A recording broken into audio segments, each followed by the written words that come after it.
قرآننا نور يضيء طريقنا قرآننا. Assalamualaikum warahmatullahi wabarakatuh. Pemirsa Bimbel Quran Rubaiyat yang berbahagia, kembali bertemu dengan kami di segmen ngobrol bersama tokoh kita di Bimbel Quran Rubaiyat ini. Dan kali ini kita bertemu dengan beliau Pak Aman, ya, usia 70 tahun dari Cilacap, ya, dari Cilacap. Kita sudah beberapa kali bertemu dengan beliau dan kali ini kita akan menggali bagaimana beliau seorang yang di usia senja, ya, tapi beliau sangat aktif dalam mengajar Al-Quran, dan terakhir beliau bergabung bersama dengan Rubaiyat dalam proyek pemberantasan buta aksara Al-Quran. Kita sapa beliau, ya. Assalamualaikum Pak Aman. Waalaikumsalam warahmatullahi wabarakatuh. Alhamdulillahirrahmanirrahim. Sehat Pak Aman, nggih? Alhamdulillah. Nggih. Baik, ini saya penasaran nih dengan panjenengan nih, nggih. Sampai akhirnya kita berjodoh untuk bekerja sama, berkolaborasi dalam pemberantasan buta aksara Al-Quran. Nggih. Pak Aman, usia 70 tahun, putra berapa ini Pak? Saya putranya 3. Putra 3, kemudian cucu? Cucu semuanya kalau hidup ya ada 10. Oh 10, berarti ada yang sudah sedo ya, ada yang sudah meninggal? Ya, 2. Oh 2, Masya Allah. Cucu 10, kemudian putra 3. Berarti memang ini benar-benar sudah sepuh ini, sudah jadi kakek ini. Sudah. Iya. Pak Aman, gimana kok masih bergerak dalam dunia kegiatan dakwah Al-Quran itu? Apakah dulu sejak di Pertamina ya Pak? Dulu waktu bertugas di Pertamina itu memang sudah melakukan kegiatan yang serupa ini atau gimana itu? Ya. Terima kasih Pak Tata. Jadi dengan izin Allah saya bisa pertama bersilaturahim ya di Rubaiyat ini di Klaten, dan yang kedua tentunya memang awalnya saya itu melalui Mas Huda ya. Mas Huda itu mengedarkan surat undangan. Undangan untuk mengikuti training membaca Al-Quran 4 jam. Bisa. Iya. Oh gitu. Itu kami tertarik. Ini ada organisasi dari Rubaiyat akan mengadakan training atau pelatihan membaca Al-Quran 4 jam bisa. Nah, itu saya koordinasi dengan teman-teman dan alhamdulillah kami juga bisa mengirimkan guru ngajinya. Dan sebenarnya ketika itu saya ingin ikut, namun saya ada acara pagi harinya dan sore harinya saya memantau dari belakang ya. Nah, ini kayaknya bagus ini metode Rubaiyat ini. Dan saya setengah hari sore, saya peserta yang tidak resmi ya, saya duduk di belakang sampai selesai Pak mengikuti apa yang disampaikan oleh Pak Tata. Saya tertarik itu terus terang. Jadi memang selama ini saya berkecimpung dalam pembelajaran Al-Quran melalui tahsin, mengajar tahsin berarti Bapak mengajar ya? Tahsin melalui ibu-ibu pengajian di sekitar di kampung, musolanya sendiri. Musola saya sendiri juga ada, di musola yang lain juga ada. Itu sejak waktu di Pertamina juga sudah seperti itu Pak Aman? Sebenarnya saya masuk di Pertamina itu hanya ya nasib lah ya. Gimana tuh? Itu nasib. Saya kan sebenarnya awalnya itu guru agama. Oh gitu. Saya sekolahnya di pendidikan guru agama. Pendidikan guru agama. 6 tahun. Nggih. Saya sekolah di guru agama 6 tahun. Negeri. Ya, negeri, nggih. Lulus dan berijazah. Oh ya. Kemudian di Cilacap itu kan dulu banyak proyek sekitar tahun 1976 lah. Iya. Waktu itu masih presidennya Pak Harto. Kelihatannya orang bekerja kok gampang banget, gajinya gede gitu ya. Iya. Nah itu saya udah ngajar waktu itu, sudah beberapa tahun lah. Di sekolah Pak ya? Di sekolah ngajar ya kalau sekarang GTT apa ya, guru tidak tetap. Honorer. Saya ngajar. Lama-lama ya namanya kan usaha ya. Iya. Ini kalau saya ngajar kayak ini terus kayaknya kok kepengen perbaikan itu loh. Hmm. Yaitu begitu melihat proyek di sana kelihatannya cari kerja gampang, dan kebetulan ada seorang teman yang kebetulan juga satu alumni dengan saya di sekolahnya di Purwokerto dulu. Nah, itu kebetulan jadi personalnya di situ. Di Pertamina. Di proyek dulu. Oh, di proyek. Sebelum di Pertamina. Oh iya. Di proyek saya temui namanya Pak Tasiman itu. Mas, kamu kerja di sini? Dia memang bahasa Inggrisnya jago waktu Jadi sama-sama guru sama-sama agama, tamatan guru lulusan agama. Tapi dia waktu sekolah itu kursus bahasa Inggrisnya oke. Jadi dia ngomongnya enak lah ya. Kalau saya kan masih gelepotan. Itu saya temui, bisa nggak kalau saya ikut? Ya bisa aja, tapi di mana ya? Kalau kita kerja itu di mana? Itu bahasa Inggrisnya kurang begitu lancar. Ya terserah lah, yang penting masuk. Akhirnya karena saya bukan orang proyek dan saya backgroundnya kan background agama kan. Okay. Dia berpikir, udah ini taruh aja di gudang yang isinya ngurusi keluar masuknya barang kan. Oh gitu. Saya ditaruh di gudang. Alhamdulillah sampai saya masuk. Ketika itu tahun 76 itu lumayan memang kerja di proyek itu. 76 saya belum lahir itu, Pak. Wah, ya, belum lahir. 76 sampai kira-kira 3 tahun lah saya kerja di proyek itu. Iya. Itu proyek Amerika, Pak. Jadi awal proyek di Cilacap itu yang proyek raksasa itu. Benar-benar ini apa? Proyek apa itu, Pak? Proyek Pertamina. Pertamina. Jadi sebelum Pertamina kan ada proyek dulu. Oh, jadi proyek mengerjakan dulu. Pertamina belum masuk mengenai ya? Tempatnya apa? Kilangnya kan yang buat proyek itu. Fluor, namanya Fluor Eastern Inc. Corporation. Itu, dari Amerika itu. Saya kerja sampai kira-kira 3 tahun lebih lah. Alhamdulillah, jadi gurunya saya lepas. Jadi seketika itu ya, tapi ibadah ya tetap jalan. Jadi artinya duniawinya dapat, akhiratnya juga dapat. Untuk perbaikan nasib lah tentunya ya. Sudah itu kira-kira berjalan 3 tahun lebih, baru mau ada Pertamina. Pertamina tahun berapa berarti itu? 80-an ya? Ya, 80. Nah itu alhamdulillah saya itu ditarik gitu dari proyek itu masuk ke Pertamina. Kebetulan langsung. Juga ada seorang teman yang tamatan sarjana IAIN.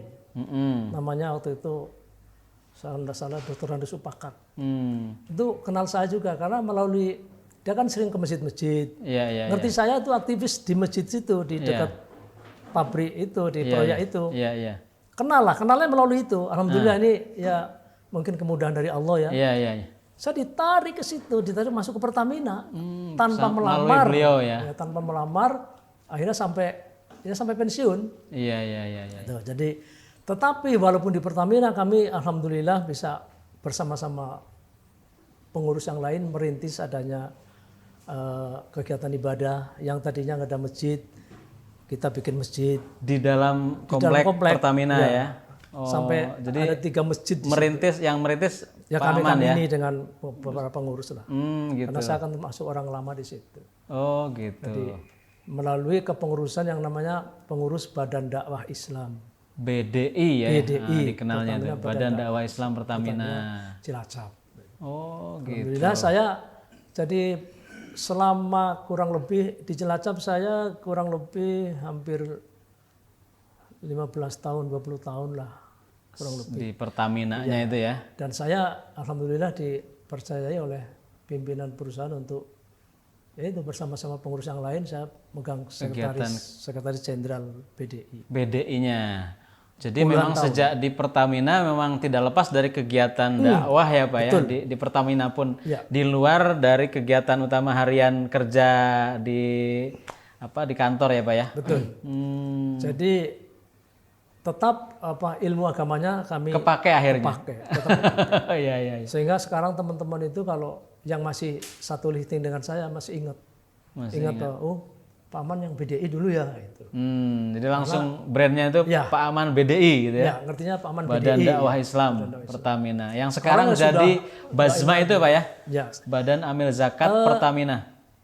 Sekarang terpisah sebenarnya. Kalau dulu dulu masih jadi satu, Pertamina punya seksi-seksi lah, seksi ibadah, seksi ZIS namanya ini, zakat infak sedekah yang sekarang namanya basma itu. Karena sekarang udah berkembang pesat dan jumlahnya juga sudah cukup bagus, makanya terpisah sekarang. Oh gitu. Tapi tetap di bawah kepengawasan pengurus Badan namanya Badan Amil Zakat Pertamina. Basma. Basma, oke. Itu berarti sejak tahun berapa itu Pak Aman pensiunnya itu?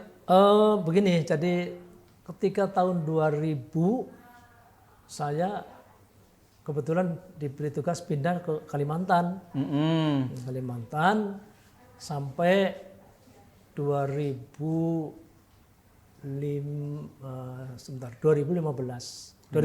lah ya. Iya, 2015 tahunan ya. Oke, kemudian diperpanjang terus. Jadi alhamdulillah perusahaan masih membutuhkan tenaga saya. Iya. Jadi sudah pensiun tapi diperpanjang tiap tahun sampai terakhir tuh 2000 berapa ya? Saya pulang ke Cilacap itu 2016 apa nggak salah itu. Iya. Ya 2016. Jadi baru 2016 itu sudah off, tidak ngantor lagi. Sudah nggak ngantor lagi, sudah kembali kampung. Nah, sejak itu kemudian Bapak memang kegiatannya di kampung, ngajar ngaji gitu ya Pak ya, ngajar tahsin. Alhamdulillah. Jadi ini sebenarnya mungkin mudah-mudahan ndak pamer ndak ria lah ya. Iya, insya Allah. Jadi memang ini kaitannya dengan pertanyaan mengenai kegiatan ya saya sampaikan bahwa kayak kemarin selama Ramadan saya itu 30 hari full. Tiap malam memberi ceramah dan imam tarawih. Oh gitu. 30 hari alhamdulillah saya diberikan sehat dan 30 hari itu tidak ada absen. Bisa hadir terus. Masya Allah. Jadi alhamdulillah izin Allah saya bisa melaksanakan tugas itu dan kelihatannya juga akan tetap berjalan seperti itu. Amin. Nah, selain itu saya sudah punya pos-pos yang harus saya datangi untuk ngajar. Baik yang kadang-kadang insidentil ada yang ngasih tahu Pak besok ngisi di tempat saya ya itu ibu-ibu insya Allah. Tapi yang rutin sudah ada. Di tempat kami di Musola Ar-Rasyid ya di Jalan Maesa itu sudah tiap Jumat sore ibu-ibu. Kemudian di musola sebelahnya di Jalan Benggala ya, di Jalan Benggala di Mertasinga itu juga setiap malam Senin rutin kajian tahsin. Itu khusus untuk bapak-bapak. Iya. Terus kembali ke ini Pak tadi, Bapak menceritakan jadi memang awal mula kenal dengan Rubaiyat itu berawal dari acara training guru ngaji. Iya. Nah itu gimana tuh? Kesan pertama Bapak melihat hadir di pertemuan itu pribon Pak? Ya begini, jadi setelah saya memantau itu siang harinya, terus ini kok kayak metode ini, ya terus terang saja ya jujur saja saya belum pernah ini, jarang buka YouTube barangkali ya, saya belum pernah mendengar ini metode Rubaiyat ini seperti ini, malah pelajarannya kok bagus banget ini tahapannya ini mengenal huruf seperti ini, huruf hujaiyah ini dibagi sekian kelompok, ini ada yang berdiri, ada yang duduk, ada yang ekornya ke depan, ekornya ke belakang. Nah itu saya terus terang ini baru memahami, oh ini kayak mudah dimengerti, dipahami. Gitu. Sudah itu Pak Tata kan nyanyi juga kan, ada nyanyian juga, ini kayak cocok ini untuk ngajar anak-anak ini. Babi bubu gitu. Babi bu. Oh iya. Ini saya tertarik. Kebetulan Pak Aman juga suka nyanyi ya? Enggak juga. Saya juga.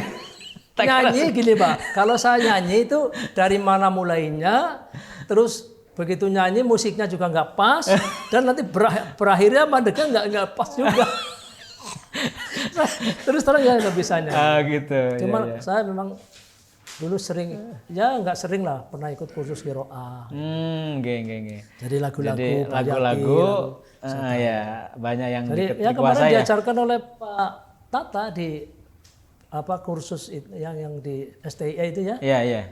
Itu saya langsung bisa adopt. Wah, ini bagus ini. Bismillahirrahmanirrahim. Ini bagus ini bisa. Nadanya bagus ya. Alhamdulillahirabbil alamin. Ar-Rahmanir-Rahim. Jadi saya baru apa namanya? Ya lagu-lagu banyak, tapi ini lagu Rubaiyat ini kayaknya bagus ini. Gitu. Jadi ada yang kena Jadi, di saya ini ya, tertariknya di situ pemikirannya karena Pak Aman. karena nanti ya kalau kita tindak lanjuti kepada anak-anak kita, insya Allah Nah, akan menarik lah dan akan mungkin lebih cepat bisa. dan waktu itu terus terang saya agak surprise, ya lumayan surprise Pak, karena sebelum pulang ke Klaten, waktu masih di Cilacap itu saya ditelepon mau ketemu, ini ada apa nih gitu kan. Nah, ternyata langsung gercep ya Pak. Iya. Pak Aman ini langsung apa namanya tidak nunggu lama ketemu langsung menyampaikan, mengutarakan niat baiknya untuk sejak itu mau ikut menjadi bagian. Nah ini gimana tuh Pak? Jadi yang Pak, ya tentunya yang ini dirasakan oleh Pak Aman. dukungan istri ya. Saya kan bicara sama istri. Iya iya. Bu, ini kita ini kan sudah sepuh-sepuh, udah ya usia tadi Pak Tata bilang usia senja, sudah senja lah ya, udah bukan senja lagi Pak. Kita sudah tua sebenarnya. Iya iya. Kalau Pak siapa itu Ustadz Khalid Basalamah itu bilang bahwa umur 50, 60 bagus. Apalagi kalau sudah umur 70, luar biasa. Umur 70 masih bisa aktif di dalam kegiatan ibadah, luar biasa. Nah, saya terinspirasi oleh ustadz-ustadz itu yang memberikan semacam motivasi lah. Tidak ada umur tua, pokoknya tidak ada hidup tanpa ibadah, berjuang. Makanya saya hidup untuk apa sih kalau nggak untuk ibadah? Masya Allah. Begitu metode Rubaiyat ini dipraktekkan, saya tertarik, makanya saya hubungi Mas Huda, Mas apa panitia yang lain, tolong saya ingin ketemu siapa ini pengurusnya dari Klaten, Pak siapa namanya? Oh itu Pak Tata. Nah itu sekarang di mana? Kayaknya mau check out Pak. Kalau nggak salah di Citepus, saya susul ke Citepus, saya mau berangkat tuh ke Citepus Pak. Tapi terus akhirnya nyambung juga lah, itulah qadarullah, akhirnya ya jadi inilah hikmah dari silaturahim, kita bisa gitu. menindaklanjuti dan bisa sampai ke studio ini ya semuanya tentunya dengan izin Allah. Masya Allah. Dan jadi, alhamdulillah langsung itu tidak lama Pak Aman menginisiasi bersama Mas Huda itu langsung punya project di Kampung Laut ya Pak ya. Kampung Laut ngaji di sana, dan gimana tuh Pak? Kesan pertama langsung mempraktekkan di sana gimana Pak? Jadi saya bilang Mas Huda, Mas ini kita ilmunya ini harus kita praktekkan. Coba kita garap mana yang Kampung Laut atau mungkin daerah lain yang mungkin bisa. Ternyata Mas Huda ini sudah sering komunikasi dengan namanya Ustadz Arifin di Kampung Laut. Pak ini Pak Ustadz Arifin katanya ibu-ibu siap Pak besok hari Kamis. Ya sudah kita siapkan aja siapa yang mau berangkat ke sana. Jadi ada beberapa alumnus dari apa kemarin muridnya Pak Tata, ada Mas Yuda, ada istri saya, ada Mas Doni, ada Mas Tauhid. Itu ada 4 orang. Mereka komitmen siap, langsung kita memulai ke Kampung Laut. Masya Allah. Alhamdulillah ini para pemirsa, setelah kita masuk ke Kampung Laut, kita perjalanan kurang lebih 30 atau 40 menit lah kurang lebih perjalanan pakai perahu, sampan ya, pakai sampan, kanan kiri ya daun-daunan, hutan bakau ya. Kemudiannya maaf lah ya kalau yang namanya Kampung Laut, namanya aja Kampung Laut. Kampung, bisa diceritakan Mbak tuh Kampung Laut itu gimana tuh? Di laut. Kampung di laut. Jadi gimana tuh? Namanya kampung, ini Kampung Ujung Alang. Di sana ada beberapa kampung, ada Ujung Alang, ada Ujung Gagak, ada Panikel, ada Bondan, ada Kleces kalau tidak salah itu. Jadi boleh dikatakan Kampung Laut itu kampung terpencil gitu atau gimana itu Pak? Ya memang laut. Itu laut, cuma itu kan udah jauh dari laut yang ini, lautan Indonesia jauh. Jadi sudah ombaknya sudah nggak begitu besar. Sudah landai ya. Nah itu tertanam pohon-pohon bako, pohon-pohon itu yang di laut itu. Nah itu orang-orang di sana itu kan sebagian besar mata pencahariannya kan nelayan. Nelayan, ya. Jadi sambil nelayan, sambil cari ikan, kemudian dia berpikir, nah ini kayaknya kalau daripada kita jauh, kita kesini jauh pulang lagi, coba kita bikin kampung aja di situ. Ya, bikin kampung. Mereka ini awalnya mereka sendiri yang bikin kampung, yang mereklamasi jadi pulau itu mereka sendiri. Betul, awalnya itu. Oh gitu. Jadi pakai cangkul, pakai tanggul. Ketika air kan kan ada pasang surut, ada rob, ada surut ya. Ketika surut kan nggak ada air, wah bikin ya. Ada yang bikin tambak juga sampai Ketika nggak ada air maksudnya ngangkut tanah, ketengahkan gitu, bikin terus ditanami, ini kan jadi semakin kuat. Itu awalnya itu. Oh gitu. Kalau orang berpikir sementara kampung laut, daerahnya kumuh, orangnya bodoh-bodoh, barangkali gitu ya. Ya.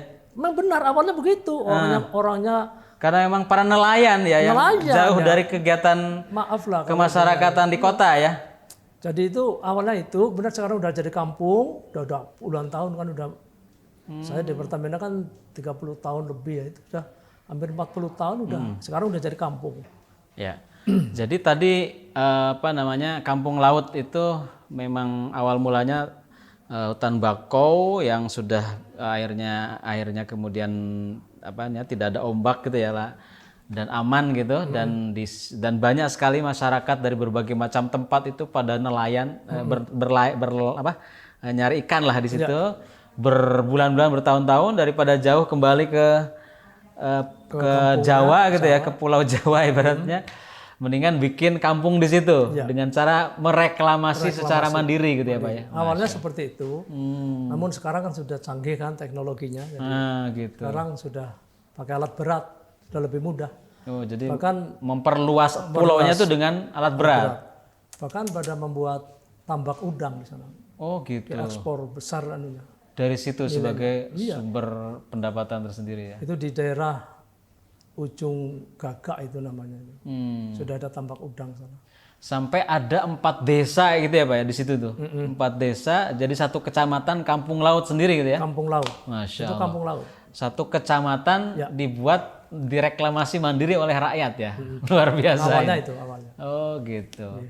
Sudah ada sekolah, sudah ada masjid-masjid, pasar juga mungkin Pak ya. Oh ya pasar kecil lah. Oh gitu ya. Pasar karena gini.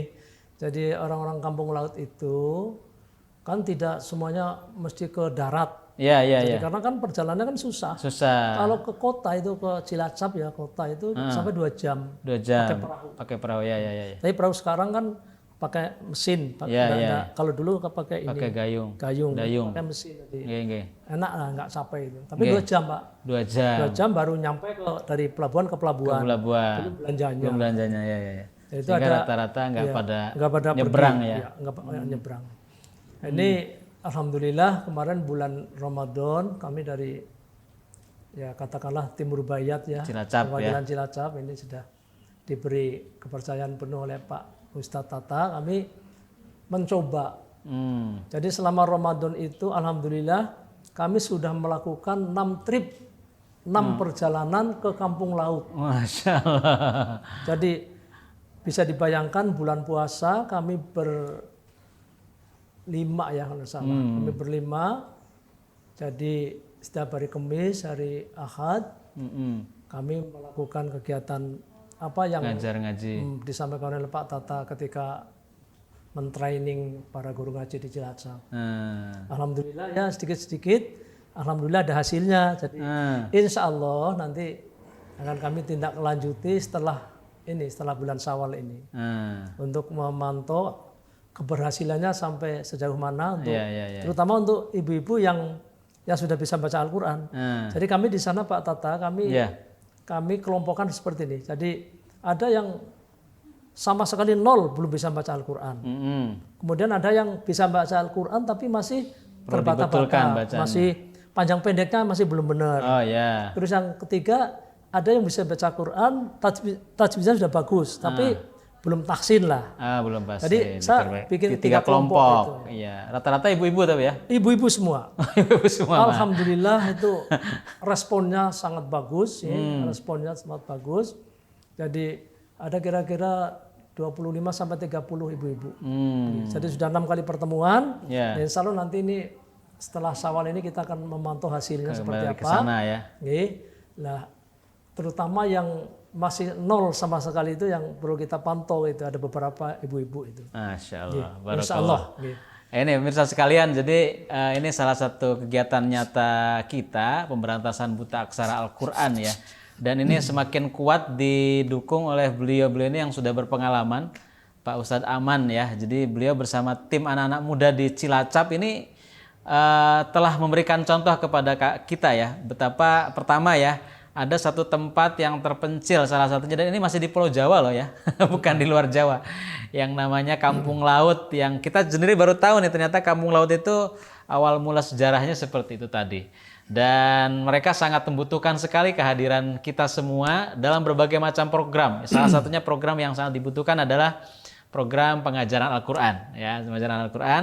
Dan luar biasanya ini beliau seusia 70 tahun ini masih menyisihkan waktu, masih kuat, masih bersemangat dalam mendampingi orang-orang yang nggak bisa baca Al-Quran, orang-orang yang ingin belajar baca Al-Quran. Ini penyemangat untuk kita semuanya, yang pemirsa semuanya yang ada di Indonesia, di seluruh Nusantara, siapapun kita semuanya, marilah menjadi penggerak-penggerak Al-Quran ya. Karena disebut sebagai dalam hadis khairukum man ta'allamal Qur'ana wa 'allamahu. Jadi sebaik-baik kalian, orang yang terbaik itu adalah orang yang belajar dan mengajarkan Al-Quran. Dan beliau ingin menjadi bagian daripada apa yang disebut dalam hadis tersebut. Ini luar biasa. Dan Allah berikan kekuatan, kesehatan selalu kepada Pak Aman dan juga semua tim beserta keluarga ya. Dan juga bahkan istri beliau ini ikut juga ya. Apalagi yang pertama kali ikut trainingnya kan malah istrinya Pak Aman ini. Dan kemudian Pak Aman terinspirasi dari ceritanya ibu. Luar biasa. Baik pemirsa sekalian, ini terima kasih Pak Aman atas ceritanya yang sangat menggugah kita semuanya, memberikan semangat dan motivasi kepada kita tentang kiprahnya terakhir beliau, kiprahnya di akhir-akhir ini ya, dalam rangka pemberantasan buta aksara Al-Quran, wabil khusus menggandeng kita semua rubaiyat ya, dengan metode rubaiyat yang disusun oleh Ustadz Hamim Thohari, dan insya Allah akan terus berlanjut ya, insya Allah bagaimana kiprahnya beliau di Kampung Laut. Semoga kita akan juga terus infokan kepada para pemirsa sekalian. Demikian, mari kita tutup untuk obrolan kita kali ini dengan hamdalah. Alhamdulillahirabbil alamin. Assalamualaikum warahmatullahi wabarakatuh. Waalaikumsalam warahmatullahi wabarakatuh.